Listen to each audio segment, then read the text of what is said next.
I've just come from watching Captain America Brave New World, the newest Marvel installment, I believe, starring Anthony Mackie as Captain America, previously Falcon. What are my thoughts on this movie? Let's go. So the story follows the conflicts that America is having trying to obtain and distribute the adamantium that is now a thing and introduced in this Marvel sphere, or the sacred timeline as it is called. So that means obviously Wolverine introduction in future might be Hugh Jackman. He might do it till he's 90. Deadpool might be right, but it's most likely going to be someone else to be the actual Marvel Wolverine. But anyway, the story follows this trouble, and it's India, Paris, because that's what it was, it's French, and Japan. Those are the three that America's trying to get a deal signed with on the distribution of this adamantium so they can share it. However, there's a big bad in the fact that Ross, the president, Harrison Ford, had done this dude very dirty, keeping him in a hole in the ground for a very long time after there were experiments done on him with Bruce Banner's blood, and it made his head look like a gone-off McDonald's milkshake.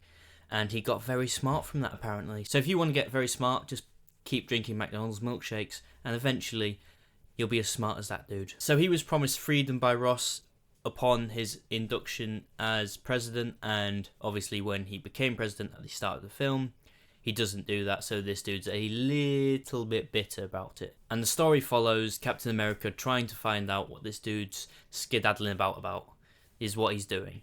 So yeah, I thought the overall story was alright.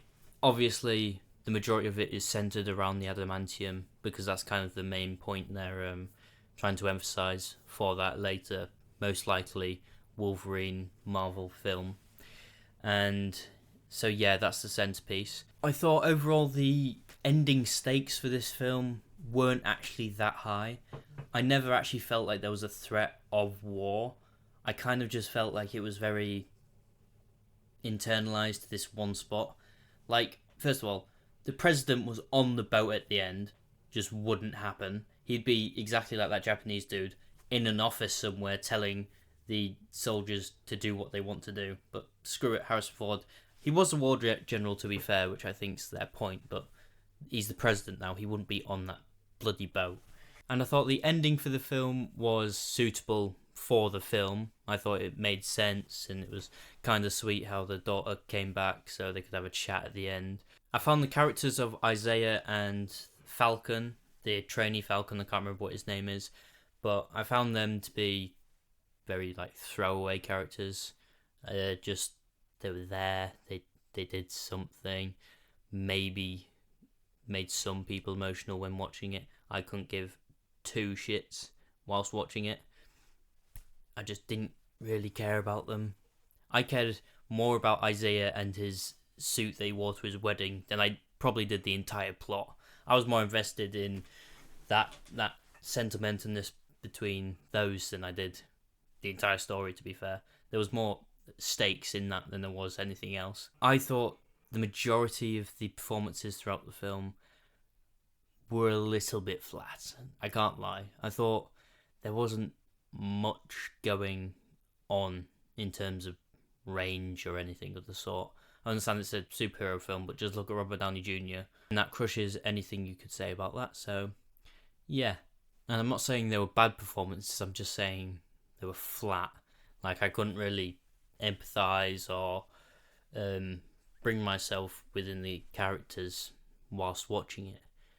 They were just like, it's flat. There's no 3D-ness. There's nothing I can grab onto whilst watching the characters in the story. So it's like, it just flat's the way to describe that. Harrison Ford probably had the best performance of the entire film, and he wasn't even in it for the 20 seconds he was Red Hulk, when he was just a CGI flappy monster.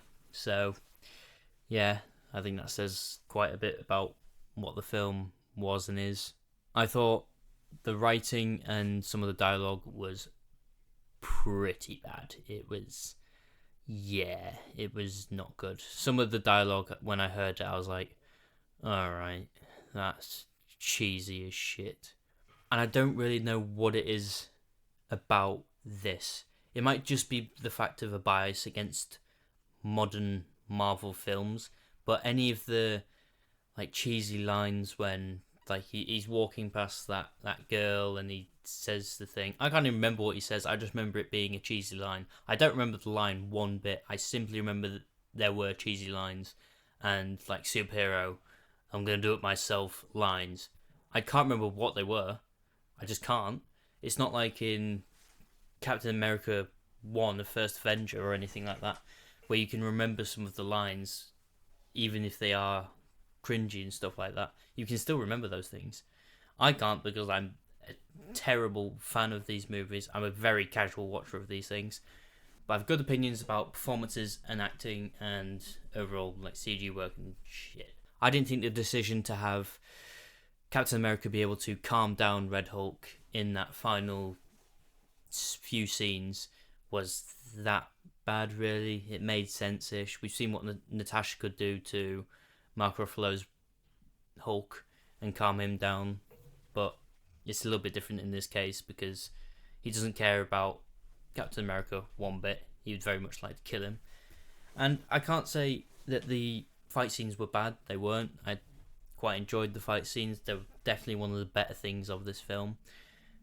But yeah, the fact that no, I just did like the fact that the cherry blossom in the hand and it reminded him of his daughter, and that managed to calm him down. That it makes sense to me from a writing standpoint.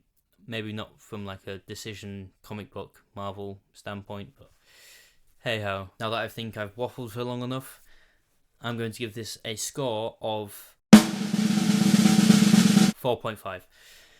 Now, yes, that's a little bit low because this film deserves it. 5, as I say, is the perfect middle film. I put this the tiniest bit below that because like I said, little bit flat, not very recognizable performances and memorable performances, to be fair. Characters throwaway, as I say. I do use that word a lot, but it's like you could interchange these dudes and throw them away with other characters and it would just be the same. It'd be the exact same thing. A key component of really good story and really good characters is if you take a character out of the story, it changes something. There's something that's different. There's different dynamics. It's more or less serious. It's more funny. It's less tense. But you just nothing of that in this film. You could take out all of Isaiah's bits and it would change nothing because there were 4 other assassins in the White House trying to kill Harrison Ford. You literally did not need Isaiah one bit. Anthony Mackie literally had the invitation and gave it to Isaiah. So you literally did not need him in the film one bit. He's just a component that they added for that internal back of the mind thing for Captain America. The new Falcon, the most memorable bit was when he was crying in his bed at the end saying Anthony Mackie's Captain America was his idol. So, that was alright, but overall his character was very just... he was there, is really all I can say about it. Yeah, and I just think the decisions for... overall, to be fair, were quite poor for this film. Not much thought really behind most of the stuff that happens. It's kind of just there. It's cool that Red Hulk was in it, but they showed that in the trailers, which took away any hype or coolness that this film could have had, and it just kind of doesn't really have that. And the villain was cool-ish. I'm pretty sure he's not comic accurate at all, which was a big complaint by the peeps. So, I have gotten my points in this video across in the worst way I have ever done. I cannot lie. and I'm not refilming this. So that's what it is. If you don't understand it, neither do I. Like and subscribe, because that's what you'll get. I'm really hoping to do better in my next one, because I don't know. This film has absolutely scrambled my brain. I cannot get my thoughts out properly. I've recorded this video for so much longer than the edit is. But anyway, yeah, thank you for watching, and bye. Please let me know what you thought of this film and actual good opinions on it, instead of my just shit ranting, because I can actually give better opinions if I'm responding to someone in the bloody comment than I can me waffling like a little wafflehead. Bye.